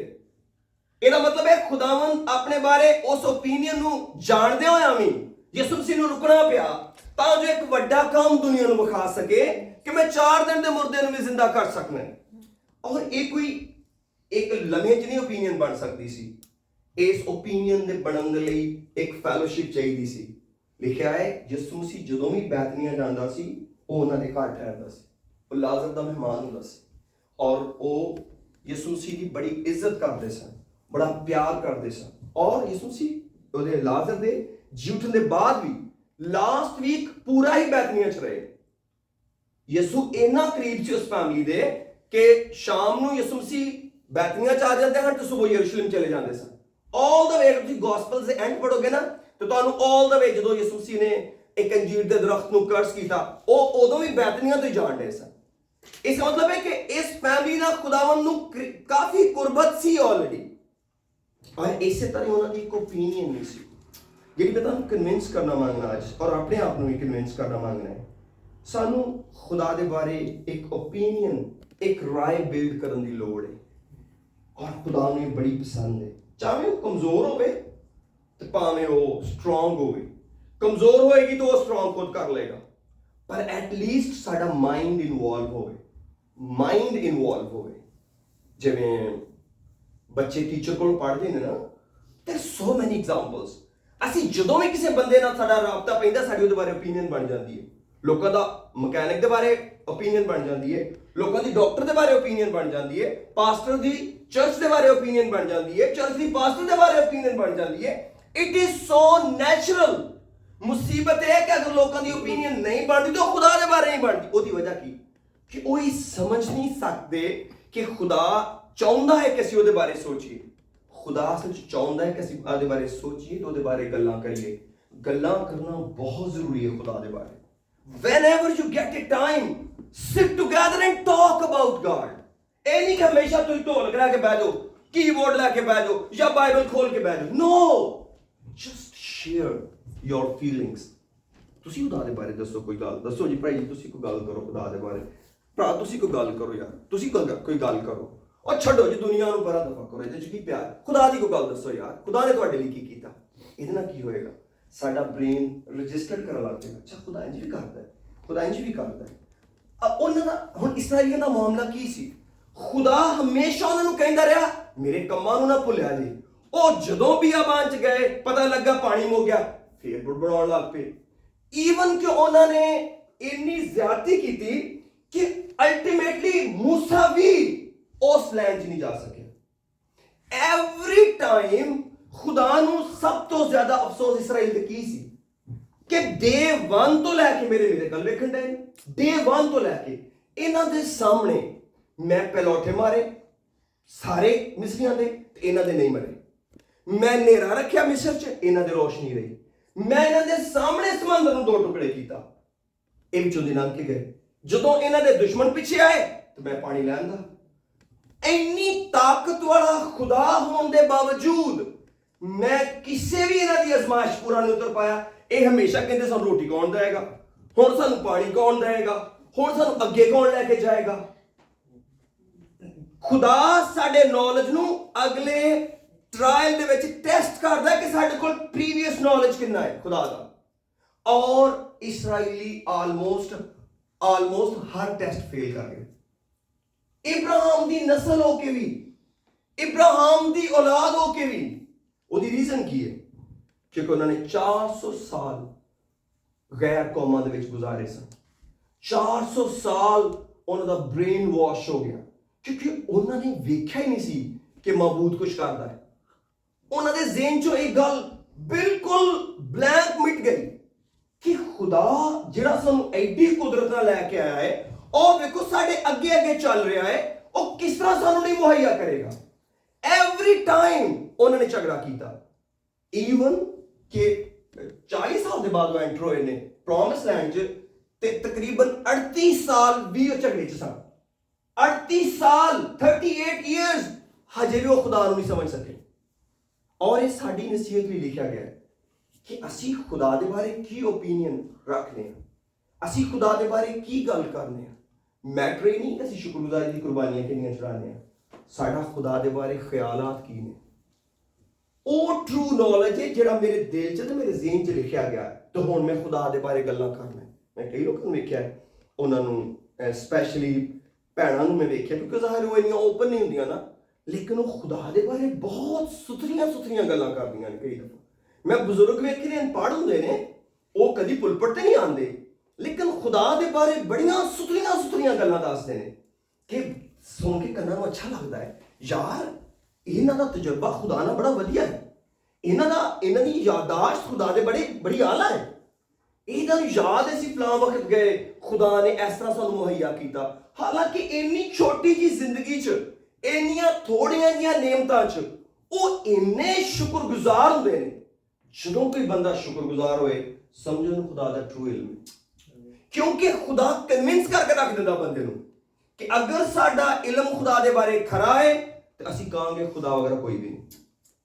ਔਰ ਇਹੀ ਸਬਬ ਸੀ ਕਿ ਇਸਰਾਈਲ ਦਾ ਇਲਮ ਕਦੀ ਖੁਦਾ ਦੇ ਬਾਰੇ ਖਰਾ ਨਹੀਂ ਸੀ। ਐਵਰੀ ਟਾਈਮ ਉਹਨਾਂ ਖੁਦਾ ਦੇ ਉੱਤੇ ਸ਼ਿਕਾਇਤ ਕੀਤੀ, ਖੁਦਾ ਦੇ ਬੁੜਬੜਾਏ, ਖੁਦਾ ਨੂੰ ਨਾਰਾਜ਼ ਕੀਤਾ, ਖੁਦਾ ਦੇ ਨਾਲ ਝਗੜਾ ਕੀਤਾ। ਔਰ ਇਹੀ ਸਬਬ ਹੈ ਕਿ ਉਹ ਪਿੱਛੇ ਤੋਂ ਪਿੱਛੇ ਚਲੇ ਗਏ ਔਰ ਉਹਨਾਂ ਨੂੰ ਨੁਕਸਾਨ ਉਠਾਇਆ। ਇਸ ਤੋਂ ਜਿਵੇਂ ਅਸੀਂ ਖੁਦਾ ਦੇ ਇਲਮ 'ਚ ਮੇਰੇ ਅਜ਼ੀਜ਼ੋ ਅੱਗੇ ਵਧਨੇ, ਅਸੀਂ ਆਲਰੇਡੀ ਖੁਦਾ ਦਾ ਬਹੁਤ ਵੱਡਾ ਇਲਮ ਰੱਖਦੇ ਹਾਂ। ਇਹ ਨਹੀਂ ਹੈ ਕਿ ਅਸੀਂ ਸਾਰੇ ਜ਼ੀਰੋ ਤੇ ਬੈਠੇ ਤਜ਼ੀਮ ਪਾਸਟਰ ਵਾਲੇ ਖਲੋ ਕੇ ਖੁਦਾ ਸਿਖਾਏਗਾ, ਨਹੀਂ। ਸਾਡੇ ਕੋਲ ਸਭ ਕੋਲ ਖੁਦਾ ਦੇ ਬਾਰੇ ਇਲਮ ਮੌਜੂਦ ਹੈ, ਲੇਕਿਨ ਇਸ ਖੁਦਾ ਦੀ ਜਿਹੜੀ ਸਭ ਤੋਂ ਵੱਡੀ ਕੁਦਰਤ ਉਹ ਇਹ ਆ ਕਿ ਇਹ ਗੁਫ਼ਤਗੂ ਕਰਨਾ ਮੰਗਦਾ ਹੈ। ਔਰ ਗੁਫ਼ਤਗੂ ਕਰਕੇ ਜਿਹੜਾ ਪਹਿਲਾ ਕੰਮ ਉਹ ਕੀ ਕਹਿੰਦਾ ਹੈ ਕਿ ਜੇ ਤੁਹਾਡੇ ਗੁਨਾਹ ਕਿਰਮਜ਼ੀ ਵੀ ਹੋਣਗੇ ਨਾ, ਮੈਂ ਬਰਫ਼ ਵਾਂਗੂ ਸਫੇਦ ਕਰ ਦਾਂਗਾ। ਇਹਦੇ ਤੋਂ ਵੱਡੀ ਕੀ ਆਫਰ ਹੋ ਸਕਦੀ ਖੁਦਾ ਦੇ ਬਾਰੇ? ਅਕਸਰ ਤਾਂ ਬੰਦਾ ਗੁਨਾਹ ਤੋਂ ਨੱਸਦਾ ਨਾ ਕਿ ਮੇਰੇ ਕੋਲ ਗੁਨਾਹ ਬੜਾ ਹੋ ਗਿਆ, ਮੈਂ ਤੁਹਾਨੂੰ ਦੌੜ ਚੱਲਾਂ ਖੁਦਾ ਕੋਲ। ਖੁਦਾ ਕਹਿੰਦਾ ਜਿਹੜਾ ਕੰਮ ਤੁਹਾਨੂੰ ਦੌੜਨ ਤੇ ਮਜਬੂਰ ਕਰਦਾ ਨਾ, ਪਹਿਲਾਂ ਇਹਨੂੰ ਸੈੱਟ ਕਰਨੇ ਆ, ਪਹਿਲਾਂ ਇਹਨੂੰ ਠੀਕ ਕਰ ਲੈਣੇ ਆ। ਕਿ ਖੁਦਾ ਮੈਂ ਤਾਂ ਬਹੁਤ ਹੀ ਗੁਨਾਹਗਾਰ ਹਾਂ। ਤੂੰ ਕਿੰਨਾ ਗੁਨੇਗਾਰ ਹੋ ਸਕਦਾ ਹੈ? ਤੂੰ ਜਿੰਨਾ ਵੀ ਗੁਨੇਗਾਰ, ਬਸ ਮੇਰੇ ਨਾਲ ਗੱਲ ਕਰ। ਤੂੰ ਸਿਰਫ ਮੇਰੇ ਨਾਲ ਗੱਲ ਕਰ ਇਸ ਟੌਪਿਕ ਦੇ ਉੱਤੇ, ਗੁਨਾਹ ਤੇ ਮੇਰੇ ਨਾਲ ਗੱਲ ਕਰਕੇ ਤੂੰ ਇਹਦਾ ਹੱਲ ਚਾਹੁੰਦਾ ਹੈ, ਬਸ ਤੇਰੇ ਹੱਥ 'ਚ ਹੈ, ਤੇਰੇ ਹੱਥ ਵਿੱਚ ਤੂੰ ਚਾਹੁੰਦਾ ਹੈ ਤਾਂ ਇਸ ਮਸਲੇ 'ਚੋਂ ਨਿਕਲਣਾ। ਇਹਦਾ ਕੀ ਮਤਲਬ ਹੈ? ਖੁਦਾ ਜਿਹੜਾ ਹੋ ਗਿਆ ਸੋ ਬਹੁਤ ਹੈ, ਗਾਹ ਨਹੀਂ ਕਰਨਾ ਚਾਹੁੰਦਾ। ਦਿਸ ਇਜ਼ ਦਾ ਟਾਕ, ਇਹ ਗੁਫ਼ਤਗੂ, ਇਹਦੇ 'ਚ ਰੋਣ ਚਲਾਉਣ ਦੀ ਕੋਈ ਲੋੜ ਕੋਈ ਨਹੀਂ ਐਡੀ। ਮੈਂ ਕਹਿਣਾ ਹੈ ਕਈ ਦਫਾ ਅਸੀਂ ਸੋਚਦੇ ਹਾਂ ਕਿ ਸ਼ਾਇਦ ਅਸੀਂ ਬਹੁਤ ਰੋਵਾਂਗੇ ਤਾਂ ਤੌਬਾ ਹੋਏਗੀ। ਤੌਬਾ is a negotiation, right? It's a talk between God. Simple mind ਤੁਸੀਂ ਗੱਡੀ ਚਲਾਉਂਦੇ ਆ ਵੀ ਡਿਸੀਜਨ ਕਰ ਸਕਦੇ ਹੋ ਖੁਦਾ ਬਹੁਤ ਹੋ ਗਈ ਹੁਣ ਨਾ, ਦੈਟਸ ਓਕੇ, ਇਹਦਾ ਤਾਂ ਕੋਈ ਹੱਲ ਕਰ, ਐ ਤਾਂ ਮੁਸੀਬਤ ਗਲੋਂ ਲਾ, ਖੁਦਾ ਉੱਥੇ ਕੰਮ ਕਰਨਾ ਤੁਹਾਡੇ ਨਾਲ। ਕਿਉਂ? ਕਿਉਂਕਿ ਖੁਦਾ ਨੂੰ ਲਿਪ ਸਰਵਿਸ ਤੇ ਚਾਹੀਦੀ ਨਹੀਂ। ਲਿਪ ਸਰਵਿਸ ਪਤਾ ਕੀ ਹੁੰਦੀ ਹੈ ਕਿ ਬੰਦਾ ਮੂੰਹ ਕੁਝ ਕਹਿ ਰਿਹਾ ਤੇ ਜ਼ੇਨ ਉਹਦਾ ਕਿਤੇ ਹੋਰ ਹੈ। ਖੁਦਾ ਇਸ ਗੱਲ ਤੋਂ ਬਹੁਤ ਨਾਰਾਜ਼ ਹੁੰਦਾ। ਇਹ ਬੜੀ ਖਤਰਨਾਕ ਗੱਲ ਹੈ। ਇਹ ਮਤ ਖਿਆਲ ਕਰੋ ਕਿ ਜੋ ਅਸੀਂ ਕਹਿਣ ਡਏ ਅਸੀਂ ਉਹਨੂੰ ਉਂਝ ਹੀ ਕਹਿਣ ਡਏ ਹਾਂ। ਨਹੀਂ ਨਹੀਂ ਨਹੀਂ, ਅਸੀਂ ਤੇ ਖੁਸ਼ਾਮਦ ਵੀ ਕਰਨ ਲੱਗ ਪਏ ਨੇ ਤੇ ਅਸੀਂ ਲੋਕਾਂ ਨੂੰ ਨਹੀਂ ਕਹਿੰਦੇ। ਅਸੀਂ ਕਹੇ ਤਾਂ ਮੈਂ ਵੇਖਿਆ ਕਈ ਦਫਾ ਲੋਕੀ ਆਮ ਚੀਜ਼ਾਂ ਦੀ ਬੜੀ ਤਾਰੀਫ ਕਰਦੇ ਤੇ ਥੋੜੀ ਦੇਰ ਬਾਅਦ ਹੀ ਕਹਿੰਦੇ ਨੇ ਇਹ ਨਹੀਂ ਸਹੀ। ਲਿਖਿਆ ਕਿ ਇਨਸਾਨ 'ਚ ਲਿਖਿਆ ਕਿ ਜਦੋਂ ਖਰੀਦਦਾਰ ਜਾਂਦਾ ਨਾ ਦੁਕਾਨ ਤੇ ਵੇਖਦੇ ਕਹਿੰਦਾ ਭਾਈ ਜੀ ਇਹ ਅੱਛੀ ਸ਼ੈ ਨਹੀਂ, ਇਹ ਤੋਂ ਅੱਛੀ ਵਿਖਾਓ, ਨਹੀਂ ਇਹਦੇ ਤੋਂ ਵੀ ਕਿ ਅੱਛੀ ਵਿਖਾਓ। ਤੇ ਕਲਾਮ 'ਚ ਲਿਖਿਆ ਜਦੋਂ ਲੈ ਕੇ ਤੁਰਿਆ ਜਾਂਦਾ ਤਾਂ ਉਹਨੂੰ ਕਹਿੰਦਾ ਇਹਦੇ ਲਈ ਕੋਈ ਵੀ ਨਹੀਂ। ਉਹ ਦੁਕਾਨ ਤੇ ਖਲੋਤਾ ਕਹਿ ਰਿਹਾ ਹੈ ਉਹ ਇਹ ਕਿਹੜੇ ਕੰਮ ਦੀ ਹੈ ਵੀ, ਤਾਂ ਕਿ ਉਹਦੀ ਪ੍ਰਾਈਸ ਡਾਊਨ ਹੋਵੇ। ਯਾਨੀ ਇਹ ਨੇਚਰ ਹੈ। ਤਾਂ ਜਦੋਂ ਉਹਨੂੰ ਹੀ ਖਰੀਦ ਲੈਂਦਾ ਤੇ ਕਹਿੰਦਾ ਬੜੀ ਗੱਲ ਹੈ, ਇਹਦੇ ਲਈ ਤਾਂ ਕੋਈ ਵੀ ਨਹੀਂ, ਕਿਉਂਕਿ ਹੁਣ ਕੀ ਹੁਣ ਇਹ ਮੇਰੀ ਹੋ ਗਈ ਹੈ ਨਾ, ਪਰਚੇਜ਼ ਕਰ ਲਈਏ। ਤੇ ਇਹ ਸਾਡੀ ਨੇਚਰ ਹੈ। ਲੇਕਿਨ ਖੁਦਾ ਸਾਡੀ ਜ਼ਿੰਦਗੀ 'ਚ ਇੱਕ ਵੱਡੇ ਕੰਮ ਕਰਨਾ ਮੰਗਦਾ ਹੈ। ਲੇਕਿਨ ਖੁਦਾ ਓਡਾ ਹੀ ਹੈ ਜਿੱਡਾ ਸਾਡੇ ਜ਼ਿਹਨ 'ਚ ਵੱਡਾ ਹੈ। ਖੁਦਾ ਉਸ ਤੋਂ ਵੱਡੇ ਕੰਮ ਨਹੀਂ ਕਰ ਸਕਦਾ ਜਿੰਨਾ ਉਹ ਸਾਡੇ ਜ਼ਿਹਨ 'ਚ, ਉਹ ਓਨਾ ਹੀ ਕੰਮ ਕਰਦਾ ਹੈ। ਮੈਂ ਕੱਲ ਪਰਸੋਂ ਕਲਾਮ ਸੁਣਾਉਂਦਾ ਸੀ ਪਿਆ ਮਾਰਕ ਚੈਪਟਰ 5 ਦੇ ਵਿੱਚ ਕਿ ਯਿਸੂ ਮਸੀਹ ਯਾਇਰ ਦੇ ਘਰ ਜਾਂਦੇ ਪਏ ਸੀ ਉਹਦੀ ਬੇਟੀ ਨੂੰ ਜ਼ਿੰਦਾ ਕਰਨ ਦੇ ਲਈ। ਵੈਸੇ ਉਹ ਬਿਮਾਰ ਸੀ ਪਰ ਉਹ ਰਸਤੇ 'ਚ ਪਤਾ ਲੱਗਾ ਕਿ ਉਹ ਤੇ ਮਰ ਗਈ। ਇੱਕ ਔਰਤ ਉਹਨੂੰ 12 ਸਾਲ ਤੋਂ ਖੂਨ ਜਾਰੀ ਸੀ। ਉਹਨੇ ਆਪਣੇ ਦਿਲ 'ਚ ਕਿਹਾ ਕਿ ਅਗਰ ਮੈਂ ਯਿਸੂ ਦੀ ਪੋਸ਼ਾਕ ਦਾ ਕਿਨਾਰਾ ਹੀ ਛੂ ਲਾਂਗੀ ਨਾ ਤੇ ਮੈਂ ਤਗੜੀ ਹੋ ਜਾਵਾਂਗੀ। ਆਪਣੇ ਮਨ 'ਚ ਉਹਨੇ ਕਿਹਾ ਕਿ ਮੈਂ ਯਿਸੂ ਦੀ ਪੋਸ਼ਾਕ ਦਾ ਕਿਨਾਰਾ ਹੀ ਛੂ ਲਾਂਗੀ ਮੈਂ ਤਗੜੀ ਹੋ ਜਾਵਾਂਗੀ। ਹੁਣ ਉਹਨੇ ਛੂਇਆ ਤਾਂ ਠੀਕ ਹੋ ਗਈ। ਯਿਸੂ ਕਹਿਣਗੇ ਮੈਨੂੰ ਕਿਸੇ ਨੇ ਛੂਇਆ। ਯਿਸੂ ਮਸੀਹ ਦੇ ਸ਼ਾਗਿਰਦ ਕਹਿਣਗੇ ਖੁਦਾਵੰਦ ਹਜ਼ਾਰਾਂ ਲੋਕ ਨੇ ਤੇਰੇ ਉੱਤੇ ਡਿੱਗਣ ਡਏ, ਹੁਣ ਇਹਦੇ ਚ ਕੋਈ ਇੱਕ ਥੋੜੀ ਦਿਨ ਛੂਣ ਡਿਆ ਹੈ, ਕਿੰਨੇ ਸਾਰੇ ਛੂ ਰਹੇ ਨੇ। ਯਿਸੂ ਨੇ ਕਿਹਾ ਨਾ, ਕਿਸੇ ਨੇ ਮੈਨੂੰ ਈਮਾਨ ਨਾ ਛੂਇਆ। ਔਰ ਉਹ ਔਰਤ ਯਿਸੂ ਮਸੀਹ ਦੇ ਅੱਗੇ ਆ ਕੇ ਖਲੋ ਗਈ। ਇਹ ਕਿਉਂ ਉਹਦੀ ਜ਼ਿੰਦਗੀ 'ਚ ਮੌਜਜ਼ਾ ਹੋਇਆ? ਉਹਨੇ ਖੁਦਾ ਦੇ ਬਾਰੇ ਇੱਕ ਓਪੀਨੀਅਨ ਬਿਲਡ ਕੀਤੀ ਮਾਈਂਡ 'ਚ ਆਪਣੇ ਘਰ ਕਿ ਅਗਰ ਐਸ ਯਿਸੂ ਦੀ ਮੈਂ ਪੋਸ਼ਾਕ ਦਾ ਕਿਨਾਰਾ ਹੀ ਛੂ ਲਾਂਗੀ ਮੈਂ ਤਗੜੀ ਹੋ ਜਾਣਾ। ਇਹ ਉਹਦਾ ਮਾਈਂਡ ਸੈਟ ਸੀ। ਤੇ ਦੂਜੇ ਜਿਹੜੇ ਸਨ ਜਿਹੜੇ ਹਾਲੇਲੂਇਆ ਦੇ ਨਾਰੇ ਲਾਉਂਦੇ ਸਨ ਹਜ਼ਾਰਾਂ ਹਜ਼ਾਰ ਉੱਤੇ ਡਿੱਗਣ ਡੇ ਸਨ। ਤੇ ਯਿਸੂ ਨੇ ਕਿਹਾ ਕਿਸੇ ਨੇ ਵੀ ਨਹੀਂ ਈਮਾਨ ਨਾ ਛੂਇਆ, ਸਿਰਫ ਇੱਕ ਨੇ ਛੂਇਆ। ਇਸ ਤੋਂ ਤੱਕ ਕਿਉਂ? ਕਿਉਂਕਿ ਕੂਵਤ ਮੇਰੇ ਅੰਦਰੋਂ ਨਿਕਲੀ ਹੈ। ਔਰ ਯਿਸੂ ਨੇ ਕਿਹਾ ਧੀਏ ਤੇਰੇ ਈਮਾਨ ਨੇ ਤੈਨੂੰ ਤਗੜਿਆ ਕੀਤਾ। ਤੇਰਾ ਈਮਾਨ ਇੰਨਾ ਵੱਡਾ ਹੈ। ਈਮਾਨ ਕੀ ਹੈ? Opinion about God. ਈਮਾਨ ਕੀ ਹੈ? Declaration about God. ਤੁਸੀਂ ਖੁਦਾ ਦੇ ਬਾਰੇ ਕੀ ਕਹਿੰਦੇ ਹੋ? ਖੁਦਾ ਤੂੰ ਇਹ ਕਰ ਸਕਣਾ ਹੈ, ਖੁਦਾ ਤੂੰ ਇਹ ਫਿਕਸ ਕਰ ਸਕਣਾ ਹੈ, ਕਿਉਂਕਿ ਤੇਰੇ ਕੋਲ ਸਭ ਕੁਝ ਹੋ ਜਾਂਦਾ, ਤੂੰ ਸਭ ਕੁਝ ਕਰ ਸਕਣਾ ਹੈ। ਔਰ ਕਈ ਦਫਾ ਲੋਕੀ ਬੜੀ ਮਾਯੂਸੀ ਚ ਵੀ ਮੰਨ ਲਿਆਉਂਦੇ ਨੇ। ਔਰ ਇਹ ਬੜਾ ਜ਼ਬਰਦਸਤ ਹੈ। ਲਿਖਿਆ ਇਬਰਾਹਿਮ ਦੇ ਬਾਰੇ ਲਿਖਿਆ ਹੈ ਕਿ ਉਹ ਨਾ ਉਮੀਦੀ ਦੇ ਵਿੱਚ ਈਮਾਨ ਲੈ ਕੇ ਆ ਗਿਆ। ਉਮੀਦ ਵੀ ਕੋਈ ਨਹੀਂ। ਉਮੀਦ ਦਾ ਮਤਲਬ ਹੈ ਕਿਉਂਕਿ ਈਮਾਨ ਦੇ ਲਈ ਉਮੀਦ ਬੜੀ ਪਾਵਰਫੁਲ ਚੀਜ਼ ਹੁੰਦੀ ਹੈ। ਯਾਦ ਰੱਖੋ ਉਮੀਦ ਪਤਾ ਕੀ ਹੁੰਦੀ ਹੈ? ਖੁਦਾ ਦਾ ਪ੍ਰੋਮਿਸ ਹੁੰਦਾ ਹੈ। ਖੁਦਾ ਕੋਈ ਕਲਾਮ ਦੇ ਦਿੰਦਾ ਹੈ, ਇਹਦਾ ਮਤਲਬ ਉਹ ਕੰਮ ਹੋ ਜਾਏਗਾ। ਖੁਦਾ ਨੇ ਵਾਅਦਾ ਦੇ ਦਿੱਤਾ ਹੈ ਮੈਂ ਤੁਹਾਨੂੰ ਸ਼ਿਫਾ ਦਾਂਗਾ। ਲੇਕਿਨ ਇਬਰਾਹਿਮ ਦੀ ਜ਼ਿੰਦਗੀ ਦਾ ਬੜਾ ਅਜੀਬ ਵਾਕਿਆ ਸੀ। ਉਹ ਇਸ ਕਦਰ ਵੀਕ ਹੋ ਚੁੱਕਿਆ ਸੀ 100 ਸਾਲ 'ਚ ਕਿ he was unable to be a father, Bible 'ਚ ਲਿਖਿਆ ਹੋਇਆ ਹੈ। ਔਰ ਉਹਦੀ ਵਾਈਫ ਦੇ ਬਾਰੇ ਵੀ ਮੈਡੀਕਲੀ ਇਹੀ ਰਿਪੋਰਟ ਹੈ ਕਿ she was unable to be a mom। ਪਰ ਇਹਦੇ ਬਾਵਜੂਦ ਕਲਾਮ ਕਹਿੰਦਾ ਇਬਰਾਹਿਮ ਨਾ ਉਮੀਦੀ ਦੀ ਹਾਲਤ ਦੇ ਵਿੱਚ ਵੀ ਈਮਾਨ ਲੈ ਆਇਆ। ਉਹਦੀ ਖੁਦਾ ਦੇ ਬਾਰੇ ਇੱਕ ਓਪੀਨੀਅਨ ਸੀ, ਖੁਦਾ ਕਰ ਸਕਦਾ। ਔਰ ਇਹੋ ਹੀ ਉਹਦੀ ਰਾਸਤਬਾਜ਼ੀ ਬਣ ਗਿਆ। ਕਲਾਮ ਕਹਿੰਦਾ ਉਹਦਾ ਇਹ ਕਹਿ ਦੇਣਾ ਹੀ ਨਾ ਕਿ ਖੁਦਾ ਸਭ ਕੁਝ ਜਿਹੜੇ ਖੁਦਾ ਨੂੰ ਮੈਂ ਜਾਣਨਾ ਹੈ ਨਾ ਉਹ ਖੁਦਾ ਸਭ ਕੁਝ ਕਰ ਸਕਦਾ। ਇਹਨੇ ਕੀ ਹੁਣ ਤੱਕ ਕੀਤਾ ਹੈ? ਉਹਨੇ ਫਰਮਾਇਆ ਤੇ ਰੋਸ਼ਨੀ ਹੋ ਗਈ, ਉਹਨੇ ਫਰਮਾਇਆ ਤੇ ਪੌਦੇ ਉਖੜੋਤੇ, ਉਹਨੇ ਫਰਮਾਇਆ ਤੇ ਪਰਿੰਦੇ ਬਣ ਗਏ, ਉਹਨੇ ਫਰਮਾਇਆ ਤੇ ਸਮੁੰਦਰ 'ਚ ਮੱਛੀਆਂ ਬਣ ਗਈਆਂ। ਹਰ ਚੀਜ਼ ਤੋਂ ਉਹਦੇ ਕਹਿਣ ਨਾਲ ਬਣੀ ਹੈ। ਤੇ ਖੁਦਾਵੰਦ ਸਿਰਫ ਜ਼ੁਬਾਨ ਨਾਲ ਹੀ ਕਹਿ ਦੇ। ਇੱਕ ਸੂਬੇਦਾਰ ਨੂੰ ਯਿਸੂ ਨੇ ਕੀ ਕਿਹਾ ਭਲਾ ਸੰਦੀਪ? ਉਹਨੇ ਕਿਹਾ ਪੁੱਤਰ ਤੇਰੇ ਘਰ ਆਵਾਂਗਾ, ਤੇਰੇ ਨੌਕਰ ਨੂੰ ਠੀਕ ਕਰ ਦਾਂਗਾ। ਉਹਨੇ ਕਿਹਾ ਯਿਸੂ ਨਾ ਜਾ, ਘਰ ਆਉਣ ਦੀ ਤਾਂ ਲੋੜ ਹੀ ਕੋਈ ਨਹੀਂ, ਸਿਰਫ ਜ਼ੁਬਾਨ ਨਾਲ ਕਹਿ ਇੱਥੋਂ ਹੀ ਮੇਰਾ ਨੌਕਰ ਠੀਕ ਹੋ ਜਾਏਗਾ। ਯਿਸੂ ਮਸੀਹ ਨੇ ਕਿਹਾ ਇੰਜ ਦਾ ਈਮਾਨ ਤੇ ਮੈਂ ਇਸਰਾਏਲ 'ਚ ਵੀ ਨਹੀਂ ਵੇਖਿਆ। ਇਸ ਬੰਦੇ ਨੂੰ ਮੇਰੀ ਕੁਦਰਤ ਤੇ ਇੰਨਾ ਯਕੀਨ ਹੈ ਕਿ ਬਿਮਾਰੀਆਂ ਮੇਰੇ ਕੰਟਰੋਲ ਵਿੱਚ ਨੇ। ਪਰ ਇਹ ਕਦੋਂ ਸੀ? ਜਦੋਂ ਯਿਸੂ ਦੇ ਜ਼ਿਹਨ 'ਚ ਇੱਥੇ ਸੀ। ਜਿਸ ਵਕਤ ਇਸਰਾਈਲੀ ਕਹਿ ਰਹੇ ਹਨ ਇਹ ਬਦਰੂਆਂ ਦੇ ਸਰਦਾਰ ਨਾਲ ਬਦਰੂਆਂ ਨੂੰ ਕੱਢਣ ਡਿਆ ਹੈ, ਉਸ ਵਕਤ ਇੱਕ ਗੈਰ ਕੌਮ ਦਾ ਬੰਦਾ ਆਂਦਾ ਹੈ, ਸਿਰਫ ਜ਼ੁਬਾਨ ਨਾ ਕਹਿ ਤੇ ਮੇਰਾ ਨੌਕਰ ਸ਼ਿਫਾ ਪਾਏਗਾ। ਔਰ ਕਲਾਮ 'ਚ ਲਿਖਿਆ ਉਸੇ ਹੀ ਲਮਹੇ ਉਹਦਾ ਨੌਕਰ ਠੀਕ ਹੋ ਗਿਆ। ਇਹਦਾ ਮਤਲਬ ਹੈ ਖੁਦਾਵੰਦ ਉਹ ਨਹੀਂ ਜਿਹੜਾ ਇੱਥੇ ਆ, ਖੁਦਾਵੰਦ ਉਹ ਜਿਹੜਾ ਇੱਥੇ ਤੇ ਇੱਥੇ ਆ। ਅਗਰ ਉਹ ਇੱਥੇ ਤੇ ਇੱਥੇ ਨਹੀਂ ਗਾ ਨਾ, ਇੱਥੇ ਜੋ ਮਰਜ਼ੀ ਹੁੰਦਾ ਰਹੇ, ਇੱਥੇ ਬਹੁਤ ਕੁਝ ਹੁੰਦਾ ਰਹਿੰਦਾ ਹੈ। This is not enough. Always comprehend the word. Stop somewhere. अगर नहीं गाया जा सकता हो मिसरा ना गाओ। नहीं खुदावंद नहीं, ਮੈਨੂੰ ਮੇਰਾ ਤੇ ਬਲੀਵ ਨਹੀਂ ਗਾ, ਮੈਨੂੰ ਇਹਦੇ ਤੇ ਵਿਸ਼ਵਾਸ ਹੋਣਾ ਚਾਹੀਦਾ ਜੋ ਮੈਂ ਕਹਿਣ ਡਿਆ, ਜੋ ਮੈਂ ਤੇਰੇ ਬਾਰੇ ਗੱਲ ਕਰਨਾ ਨਾ, ਮੈਨੂੰ ਇਹਦਾ ਵਿਸ਼ਵਾਸ ਹੋਣਾ ਚਾਹੀਦਾ। ਕਿਉਂ? ਕਿਉਂਕਿ ਉਹ ਜ਼ਿੰਦਾ ਹੈ, ਉਹ ਮੁਰਦਾ ਥੋੜੀ ਹੈ, ਉਹ ਜ਼ਿੰਦਾ ਹੈ। ਜੋ ਕੁਝ ਉਹਦਾ ਪ੍ਰੋਮਿਸ ਇੱਥੇ ਲਿਖਿਆ ਉਹ ਜ਼ਿੰਦਾ ਹੈ, ਜਿਨੇ ਇਹ ਆਫਰ ਕੀਤੀ ਉਹ ਜ਼ਿੰਦਾ ਹੈ। ਤੇ ਜਦੋਂ ਉਹ ਜ਼ਿੰਦਾ ਹੈ ਤੇ ਫਿਰ ਕਿਉਂ ਨਹੀਂ ਅਸੀਂ ਉਹਨੂੰ ਆਪਣੇ ਮਾਈਂਡ 'ਚ ਆਉਣ ਦਿੰਦੇ? ਯਾਦ ਰੱਖੋ, ਫਿਰ ਚੀਜ਼ਾਂ ਬਿਲਕੁਲ ਸਿੱਧੀਆਂ ਹੋ ਜਾਂਦੀਆਂ ਨੇ। ਲਾਸਟਲੀ ਪਤਾ ਮੈਂ ਕੀ ਕਹਿੰਦਾ, ਮੈਂ ਰੀਸੈਂਟਲੀ ਇਸ ਚੀਜ਼ ਦੇ ਉੱਤੇ ਪਹੁੰਚਿਆ ਵਾਂ। ਮੈਂ ਖੁਦਾ ਦਾ ਬੜਾ ਸ਼ੁਕਰ ਕਰਨਾ ਹੈ ਕਿ ਅਸੀਂ ਕਈ ਵਾਰੀ ਜਦੋਂ ਦੁਆ ਸ਼ੁਰੂ ਕਰਨੇ ਆ ਨਾ, ਤੇ ਅਸੀਂ ਇੰਨਾ ਜ਼ਿਆਦਾ ਦੁਆ ਤੇ ਫੋਕਸ ਕਰਨ ਦੇ ਆਦੀ ਹੋ ਗਏ ਆ, ਨਸਲ ਦਾ ਪ੍ਰੋਬਲਮ ਸਾਡਾ ਹੋ ਗਿਆ ਹੈ ਕਿ ਅਸੀਂ ਸੋਚਨੇ ਆ ਕਿ ਖੁਦਾ ਸਿਰਫ ਸਾਡੀਆਂ ਦੁਆਵਾਂ ਦਾ ਜਵਾਬ ਦੇਵੇ। ਦੁਆ ਦਾ ਜਵਾਬ ਕੀ ਹੈ? ਖੁਦਾ ਕੋ ਮੰਗਣਾ। ਮੈਂ ਇੰਨੀ ਵਾਰੀ ਮੈਂ ਮਿਸਾਲ ਦੇ ਚੁੱਕਾ, ਹੁਣ ਫਿਰ ਤੋਂ ਇੱਕ ਵਾਰੀ ਦੇਣੀ ਪੈਣੀ ਹੈ ਕਿ ਇੱਕ ਖੁਦਾ ਤੇ ਇੰਜ ਹੈ, ਜਿਵੇਂ ਇੱਕ ਧੀ ਹੈ ਤੇ ਇੱਕ ਪਿਓ ਹੈ। ਪਿਓ ਆਪਣੀ ਧੀ ਨੂੰ ਕਹਿੰਦਾ ਕਿ ਪੁੱਤ ਪਾਣੀ ਦਾ ਗਲਾਸ ਤੇ ਪਿਓ, ਤੇ ਧੀ ਅੱਗੋਂ ਪਿਓ ਨੂੰ ਕਹਿੰਦੀ ਕਿ ਡੈਡੀ ਮੈਨੂੰ ਰੋਟੀ ਚਾਹੀਦੀ ਤੇ ਰੋਟੀ ਹੈ ਦਿਓ ਜਾਂ ਮੈਨੂੰ ਲਿਆ ਕੇ ਦਿਓ ਬਾਹਰੋਂ। ਅੱਛਾ, ਹੁਣ ਸਵਾਲ ਪੈਦਾ ਹੁੰਦਾ ਹੈ ਕਿ ਦੋਵਾਂ ਦੀ ਡਿਮਾਂਡ ਹੈ। ਪਿਓ ਨੇ ਪਹਿਲਾਂ ਪਾਣੀ ਮੰਗ ਲਿਆ ਧੀ ਕੋਲੋਂ, ਉਹਦੇ ਬਾਅਦ ਹੀ ਧੀ ਨੇ ਰੋਟੀ ਮੰਗ ਲਈ। ਹੁਣ ਜੋ ਧੀ ਨੇ ਰੋਟੀ ਮੰਗੀ ਉਹ ਦੁਆ ਕਹਿਲਾਂਦੀ ਹੈ, ਤੇ ਜੋ ਕੁਝ ਪਿਓ ਨੇ ਮੰਗਿਆ ਉਹ ਕਲਾਮ ਕਹਿਲਾਂਦਾ ਹੈ, ਉਹ ਕਲਾਮ ਹੈ। ਹੁਣ ਅਸੀਂ ਜ਼ਰਾ ਫੈਸਲਾ ਕਰੀਏ ਕਿ ਦੋਵਾਂ ਚੋਂ ਕਿਹਨੂੰ ਪਹਿਲਾਂ ਗੱਲ ਮੰਨਣੀ ਚਾਹੀਦੀ ਹੈ? ਕਿਹਨੂੰ ਪਹਿਲਾਂ ਮੰਨਣੀ ਚਾਹੀਦੀ ਗੱਲ?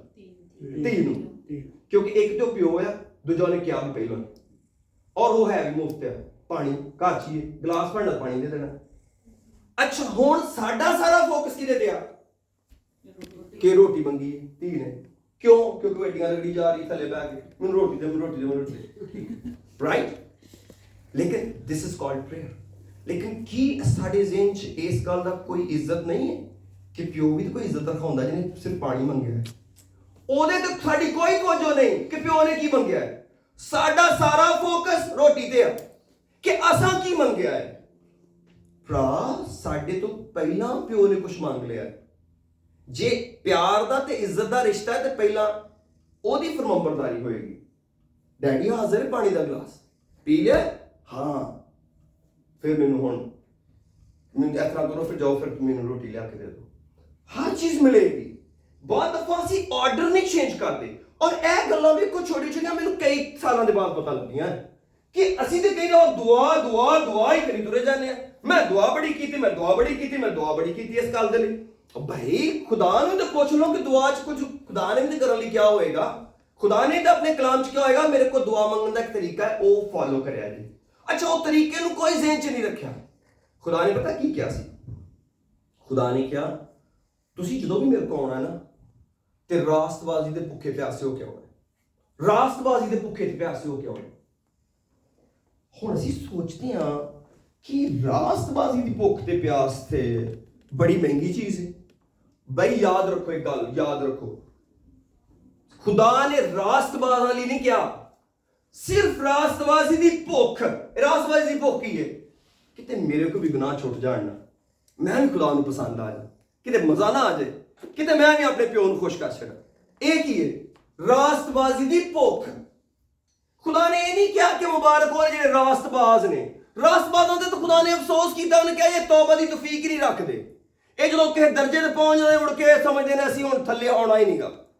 ਨਹੀਂ, ਖੁਦਾ ਨੇ ਕਿਹਾ ਇੱਕ ਖਾਸ਼ ਲੈ ਕੇ ਆਓ ਮੇਰੇ ਕੋਲ, ਮੈਂ ਆਪਣੇ ਪਿਓ ਵਰਗਾ ਬਣਨਾ ਚਾਹੁੰਦਾ। ਯਾਰ, ਇਹ ਖਾਸ਼ ਕਿੰਨੀ ਕੁ ਮਹਿੰਗੀ ਹੈ। ਕਿਉਂ ਨਹੀਂ ਅਸੀਂ ਬਿਲਡ ਕਰਨਾ ਮੰਗਦੇ?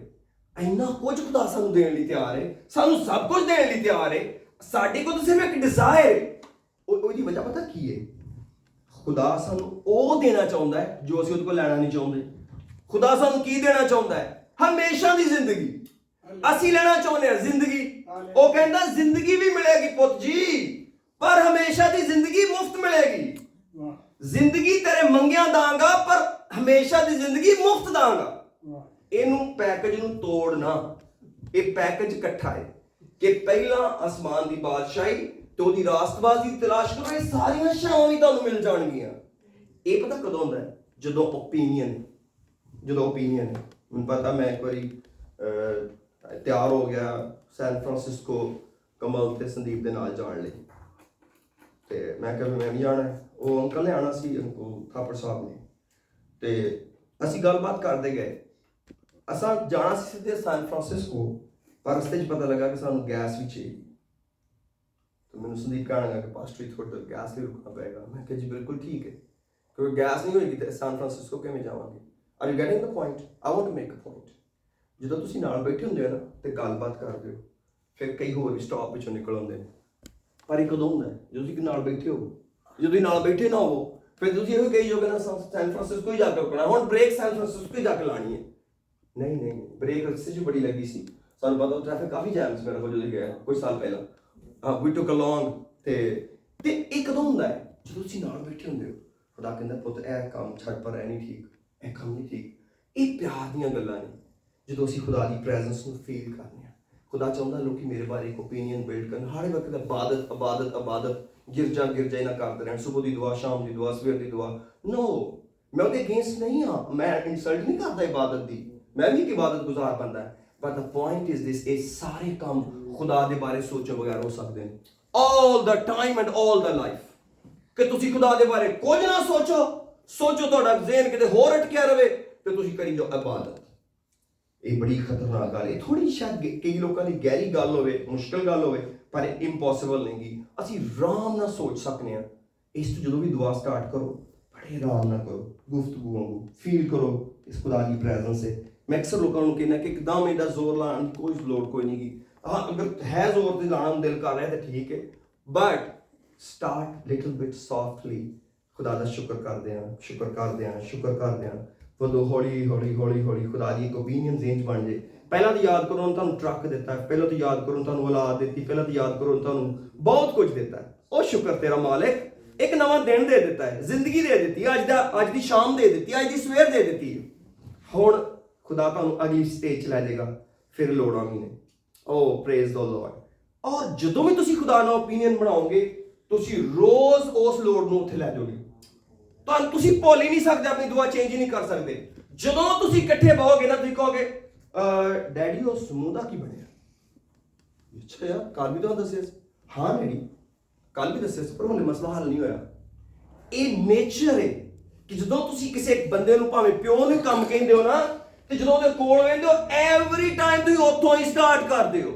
ਤਦ ਹੀ ਯਿਸੂ ਨੇ ਕਿਹਾ ਕਿ ਜਦੋਂ ਤੁਸੀਂ ਮੰਗੋ ਤੇ ਖਟਕਾਈ ਤੁਰੇ ਜਾਓ। ਖਟਕਾਈ ਕਦੋਂ ਜਾਓ? ਜਦੋਂ ਤੁਸੀਂ feel the presence of the door of the father. ਇਹ ਨਹੀਂ ਹੈ ਕਿ ਤੁਸੀਂ ਲਾਂਭੇ ਹੋ ਕੇ ਮੰਗੀ ਜੋ, ਨਹੀਂ, ਉਹਦੇ ਦਰਵਾਜ਼ੇ ਤੇ ਪਹੁੰਚ ਕੇ ਕਹਿਣਾ ਹੈ ਹੁਣ ਨਹੀਂ ਜਾਣਾ, ਔਰ ਉਹ ਫਿਰ ਚੀਜ਼ਾਂ ਨੂੰ ਖੁਦ ਹੀ ਜ਼ਾਹਿਰ ਕਰਦਾ ਤੁਰਿਆ ਜਾਏਗਾ। ਇਹ ਬੜਾ ਅਮੇਜ਼ਿੰਗ ਤਜਰਬਾ ਹੈ, ਔਰ ਮੈਂ ਹੁਣ ਇਹਨੂੰ ਜ਼ਿੰਦਗੀ 'ਚ ਕਰਨ ਦੀ ਕੋਸ਼ਿਸ਼ 'ਚ ਹਾਂ। ਔਰ ਮੈਂ ਆਪਣੀ ਔਲਾਦ ਲਈ ਵੀ, ਆਪਣੀ ਬੀਵੀ ਲਈ ਵੀ ਇਹ ਚਾਹੁੰਦਾ। ਮੁਮਕਿਨ ਹੁੰਦਾ ਇਹ ਤੋਂ ਵੀ ਅੱਛਾ ਤਜਰਬਾ ਮੇਰੇ ਤੋਂ ਪਹਿਲਾਂ ਹੋਵੇ, ਲੇਕਿਨ ਵਾਟ ਆਈ ਫੀਲ ਕਿ ਮੈਂ ਹਮੇਸ਼ਾ ਕਹਿਣਾ ਹੈ ਸਾਨੂੰ ਖੁਦਾ ਦੇ ਬਾਰੇ ਇੱਕ ਅੱਛੀ ਗਵਾਹੀ ਵੀ ਦੇਣੀ ਚਾਹੀਦੀ ਹੈ, ਅੱਛੀਆਂ ਗੱਲਾਂ ਵੀ ਖੁਦਾ ਦੇ ਬਾਰੇ ਕਰਨੀਆਂ ਚਾਹੀਦੀਆਂ ਨੇ। ਉਹ ਮੈਨੂੰ ਯਾਦ ਹੈ, ਐਂਡ ਅਪ ਕਰਨਾ ਥੋੜ੍ਹਾ ਜਿਹਾ ਫਨੀ ਗੱਲ ਵੀ ਹੈ। ਉਹ ਜਦੋਂ ਸਾਡੇ ਘਰ 'ਚ ਪਾਦਰੀ ਆਉਂਦੇ ਸੀ ਨਾ, ਤੇ ਇਹ ਸਾਡੇ ਘਰ ਨਹੀਂ, ਹਰ ਘਰ 'ਚ ਤੇ ਜਿਹੜੀਆਂ ਬੀਬੀਆਂ ਭੈਣਾਂ ਸਨ, ਉਹ ਫਟਾਫਟ ਦੁਪੱਟੇ ਵੱਲ ਦੌੜਦੀਆਂ ਸਨ। ਪਾਦਰੀ ਸਾਹਿਬ ਆ ਗਏ, ਦੁਪੱਟਾ ਲੈ ਲਿਆ, ਚਲੋ ਜੀ। ਉਹਦੇ ਬਾਅਦ ਪਾਦਰੀ ਦੁਆ ਕਰਕੇ ਗਿਆ, ਉਹਨਾਂ ਦੁਪੱਟਾ ਲਾ ਕੇ ਬੂਹੇ ਤੇ ਟੰਗ ਦੇਣਾ। ਤੇ ਮੈਂ ਕਦੀ ਸੋਚਦਾ ਹੁੰਦਾ ਕਿ ਜਿਵੇਂ ਲੱਗਦਾ ਜਿਵੇਂ ਖੁਦਾ ਵੀ ਨਾਲ ਹੀ ਟੰਗ ਦਿੱਤਾ, ਜ਼ਿੰਦਗੀ ਫਿਰ ਉੱਥੇ ਸ਼ੁਰੂ ਕਰ ਲਈ। ਕੁਝ ਨਹੀਂ ਜੋ ਉਹਨੇ ਦੱਸਿਆ ਉਹਦੇ ਬਾਰੇ ਕੋਈ ਸੋਚਣਾ ਨਹੀਂ ਕੁਝ। ਅਸੀਂ ਜ਼ਿੰਦਗੀ ਚੇਂਜ ਨਾ ਕਰੀਏ ਕਿ ਜਦੋਂ ਇਬਾਦਤ ਮੁੱਕ ਜੇ ਤੇ ਖੁਦਾ ਵੀ ਮੁੱਕ ਗਿਆ। ਨਹੀਂ, ਖੁਦਾ ਜ਼ਿੰਦਾ ਹੈ। ਇਹ ਤੇ ਇੱਕ ਛੋਟੀ ਜਿਹੀ ਗੈਸ ਸਟੇਸ਼ਨ ਆਇਆ ਸੀ, ਇਹ ਤੇ ਪਾਸਟਰ ਐਰਿਕ ਨੇ ਜਿਵੇਂ ਇੱਕ ਗੈਸ ਫਿਲ ਸਟੇਸ਼ਨ ਕਰਨ ਲਈ ਖੋਲਿਆ ਸੀ। ਖੁਦਾ ਤੇ ਸਦਾ ਸਾਡੇ ਨਾਲ ਹੈ। ਮੈਂ ਕੌਣ ਉਹਨੂੰ ਕੰਟਰੋਲ ਕਰਨ ਵਾਲਾ? ਉਹ ਤੇ ਸਦਾ ਤੁਹਾਨੂੰ ਰਨ ਕਰਦਾ ਹੈ, ਉਹ ਸਦਾ ਤੁਹਾਡੇ ਘਰ ਦਾ ਰਾਜਾ ਬਣ ਕੇ ਰਹਿੰਦਾ ਹੈ, ਉਹ ਸਦਾ ਸਾਂਸ ਦਿੰਦਾ ਹੈ, ਨੇਮਤਾਂ ਦਿੰਦਾ ਹੈ। ਐਸੇ ਖੁਦਾ ਨੂੰ ਕਦੀ ਨਹੀਂ ਛੱਡਣਾ, ਉਹਨੂੰ ਕਦੇ ਨਹੀਂ ਉਤਾਰ ਕੇ ਟੰਗਣਾ, ਉਹਦੇ ਨਾਲ ਸਦਾ ਲਿਪਟੇ ਰਹਿਣਾ ਹੈ। ਕਲਾਮ ਕਹਿੰਦਾ ਉਹਦੇ ਨਾਲ ਲਿਪਟੇ ਰਹੋ, ਖੁਦਾ ਨਾਲ ਲਿਪਟੇ ਰਹੋ। ਲਿਪਟਣਾ ਕੀ ਹੁੰਦਾ ਹੈ? ਉਹਨੂੰ ਜੱਫੀ ਪਾ ਲੈਣਾ, ਖੁਦਾ ਨੂੰ ਇੰਨਾ ਕਰੀਬ ਤੋਂ ਫੀਲ ਕਰੋ ਕਿ ਤੁਹਾਨੂੰ ਕਦੀ ਜ਼ਿੰਦਗੀ 'ਚ ਕੋਈ ਕਮੀ ਮਹਿਸੂਸ ਹੀ ਨਾ ਹੋਵੇ। ਔਰ ਯਾਦ ਰੱਖੋ, ਬਾਪ ਦੀ ਪ੍ਰੈਜ਼ੈਂਸ ਦੇ ਬਾਅਦ ਕੋਈ ਕਮੀ ਨਹੀਂ। ਜਦੋਂ ਸਾਡੇ ਕੋਲ ਬਾਪ ਦੀ ਪ੍ਰੈਜ਼ੈਂਸ ਹੁੰਦੀ ਹੈ ਨਾ, ਅਸੀਂ ਹਰ ਕਮੀ ਤੋਂ ਜੁਦਾ ਹੋ ਜਾਂਦੇ ਹਾਂ। ਉਹ ਹਰ ਜੰਗ ਜਿੱਤ ਲੈਂਦਾ ਹੈ। ਮਸਲਾ ਪਤਾ ਕੀ ਹੈ? ਸਾਡੇ ਕੋਲ ਖੁਦਾ ਦੀ ਪ੍ਰੈਜ਼ੈਂਸ ਹੀ ਨਹੀਂ ਹੁੰਦੀ। ਬਹੁਤ ਦਫਾ ਸਾਡੀ ਦੁਆ 'ਚ ਖੁਦਾ ਦੀ ਪ੍ਰੈਜ਼ੈਂਸ ਨਹੀਂ ਹੁੰਦੀ, ਸਾਡਾ ਖੁਦਾ ਨਾਲ ਕੋਈ ਕਨੈਕਸ਼ਨ ਨਹੀਂ ਹੁੰਦਾ। ਬਿਲੀਵ ਕਰ, ਇਟ ਇਜ਼ ਟਰੂ ਕਿ ਸਾਨੂੰ ਖੁਦਾ ਦੇ ਨਾਲ ਗੁਫ਼ਤਗੂ ਕਰਦਿਆਂ ਹੋਇਆਂ ਉਹਦੇ ਨਾਲ ਇੰਨੀ ਅਟੈਚਮੈਂਟ ਚਾਹੀਦੀ ਹੈ। ਔਰ ਇਹ ਖੁਦਾ ਚਾਹੁੰਦਾ ਹੈ, ਇਹ ਖੁਦਾ ਚਾਹੁੰਦਾ ਹੈ ਮੇਰੇ ਨਾਲ ਗੱਲਬਾਤ ਕਰੋ। ਮੈਂ ਤੁਹਾਡੇ ਕਿਰਮਜੀ ਗੁਨਾਹਾਂ ਨੂੰ ਵੀ ਬਰਫ਼ ਵਾਂਗੂ ਸਫੇਦ ਕਰ ਦੇਣਾ, ਮੈਂ ਤੁਹਾਡੇ ਗੁਨਾਹਾਂ ਨੂੰ ਸਾਫ਼ ਕਰਾਂਗਾ ਬਰਫ਼ ਵਾਂਗੂ। ਕੋਈ ਮਸਲਾ ਹੀ ਨਹੀਂ, ਦੱਸੋ ਤੇ ਸਹੀ, ਮੈਂ ਕਰਨਾ ਠੀਕ ਸਭ ਕੁਝ। ਔਰ ਫਿਰ ਉਹਦੇ ਬਾਅਦ ਸਾਰੀਆਂ ਬਰਕਤਾਂ ਜਾਰੀ ਹੁੰਦੀਆਂ ਨੇ। ਲਾਸਟਲੀ ਇੱਕ ਵਰਸ ਪੜ੍ਹਨਾ ਚਾਹੁੰਦਾ ਇਮਾਲ 'ਚ, ਉਹਦੇ ਨਾਲ ਹੀ ਦੁਆ ਕਰਨੇ ਆ। ਖੁਦਾ ਬਦੀਆਂ ਨੂੰ ਹਟਾ ਕੇ ਬਰਕਤ ਦਿੰਦਾ ਹੈ। Let me C it. ਕਿਸੇ ਨੂੰ ਮਿਲ ਜਾਏ ਤਾਂ ਮੈਨੂੰ ਜ਼ਰਾ ਫਟਾਫਟ ਹੀ ਦੱਸ ਦਿਓ ਤਾਂ ਕਿ ਟਾਈਮ ਬਚੇ। ਖੁਦਾ ਤੇਰਾ ਸ਼ੁਕਰ। ਇਮਾਲ ਦੀ ਕਿਤਾਬ ਵਿੱਚ ਬੁੱਕ ਆਫ ਐਕਟਸ ਆ ਜਾਣੇ ਜਲਦੀ ਨਾਲ ਜੀ। ਉਹਦਾ ਤੀਜਾ ਬਾਬ ਹੈ। ਇੱਕ ਖੁਦਾ ਦਾ ਬੇਸਿਕਲ ਪ੍ਰਿੰਸੀਪਲ ਮੈਂ ਤੁਹਾਨੂੰ ਦੱਸਣਾ। ਇਹਦੀ ਮੈਂ 24ਵੀਂ ਆਇਤ ਪੜ੍ਹਨਾ ਹੈ। ਇਹ ਬੁੱਕ ਆਫ ਐਕਟਸ ਚੈਪਟਰ 3 ਦੀ 24ਵੀਂ आयत लिखा है बल्कि सैमुअल से लेकर पिछलों तक जितने नबियों ने कलाम किया उन सब ने इन दिनों की खबर दी है। तुम नबियों की औलाद और उस अहद के शरीक हो जो खुदा ने तुम्हारे बाप दादा से बांधा, जब इब्राहिम से कहा तेरी औलाद से दुनिया के सब घराने बरकत पाएंगे। खुदा ने अपने खादम को उठाकर पहले तुम्हारे पास भेजा ताकि तुम में से हर एक को, क्या आगे के लिखा है? आगे के लिखा है बदियों से हटाकर बरकत दे। बदियां दे विच नहीं, बदियां तो हटा के। जेड़ी बरकत खुदा देंदा है वो पहलो बदियां नूं धोंदा ते सफेद करदा। खुदा दी बरकत दा तरीका ही है कि पहला तो बदियां हटाइए ना। ਕਿਹੜਾ ਪਿਓ ਹੈ ਜਿਹੜਾ ਆਪਣੇ ਪੁੱਤਰ ਦੇ ਘਰ ਉਹਦੇ ਕੰਡੇ ਨਾਲ ਪਹਿਲੋਂ ਵੱਢੇ? ਯਾਰ ਇਹ ਤੇ ਕੰਡੇ ਤੇ ਵੱਢੋ ਯਾਰ, ਮੁਸੀਬਤ ਕੱਲ ਤੁਹਾਨੂੰ ਚੰਬੜੇ ਹੋਣੇ ਨੇ। ਇਹ ਕਿੱਕਰ ਤੇ ਵੱਢੋ, ਇਹ ਤੇ ਹਟਾਓ। ਬਦੀ ਇੰਨੀ ਖਤਰਨਾਕ ਚੀਜ਼ ਹੈ। ਆਈਏ ਆਪਣੇ ਸਿਰਾਂ ਨੂੰ ਝੁਕਾਉਂਦੇ ਹਾਂ ਤੇ ਖੁਦਾ ਦਾ ਸ਼ੁਕਰ ਕਰਨੇ ਅੱਜ ਦੇ ਇਸ ਮੁਬਾਰਕ ਵਕਤ ਦੇ ਲਈ। Hallelujah, praise the Lord. ਜਿਹੜੇ ਮੇਰੇ ਨਾਲ ਖੜੇ ਹੋ ਸਕਦੇ ਹੋ, ਤੁਸੀਂ ਖੜੇ ਹੋਵੋ ਤੇ ਮੈਂ ਵਾਪਸ ਓਪੀਨੀਅਨ ਤੇ ਜਾਣਾ ਮੰਗਦਾ ਹੈ। ਤੁਸੀਂ ਖੁਦਾ ਦੇ ਬਾਰੇ ਇੱਕ ਓਪੀਨੀਅਨ ਬਣਾਓ। ਤੁਹਾਡਾ ਕੀ ਸ਼ਖਸੀ ਤਜਰਬਾ ਹੈ? ਭਾਵੇਂ ਵੀਕਰ ਹੈ ਭਾਵੇਂ ਸਟਰੋਂਗਰ ਹੈ, ਕੋਈ ਗੱਲ ਨਹੀਂ। ਕਈ ਲੋਕਾਂ ਦਾ ਵੀਕ ਵੀ ਹੈ ਕਿ ਉਹਨਾਂ ਨੂੰ ਬੜੇ ਦੁੱਖ ਜ਼ਿੰਦਗੀ 'ਚ ਮਿਲੇ ਨੇ।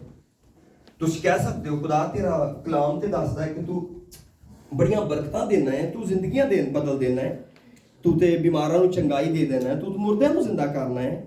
ਤੇ ਮੈਂ ਵੀ ਤੇ ਤੇਰਾ ਸ਼ੁਕਰ ਕਰਨਾ ਚਾਹੁੰਦਾ। ਮੈਨੂੰ ਤੇਰਾ ਜਿਹੜਾ ਇਲਮ ਹੈ ਉਹਦੇ ਮੁਤਾਬਕ ਮੈਨੂੰ ਤੇਰੀ ਬੜੀ ਸ਼ੁਕਰਗੁਜ਼ਾਰੀ ਕਰਨੀ ਚਾਹੀਦੀ ਹੈ। ਪਰ ਮੇਰੇ ਦਿਲ 'ਚ ਤੇਰੀ ਕੋਈ ਓਪੀਨੀਅਨ ਹੈ, ਮੇਰੇ ਦਿਲ 'ਚ ਤੇਰੀ ਕੋਈ ਜਗ੍ਹਾ ਹੈ। ਅਗਰ ਮੇਰੇ ਕੋਲ ਖੁਦਾ ਦੀ ਓਪੀਨੀਅਨ ਹੈ ਨਾ ਜਾਂ ਖੁਦਾ ਦਾ ਇਲਮ ਹੈ, ਮੈਂ ਦੱਸਣ ਤੋਂ ਕਦੀ ਬਾਜ਼ ਨਹੀਂ ਆਵਾਂਗਾ।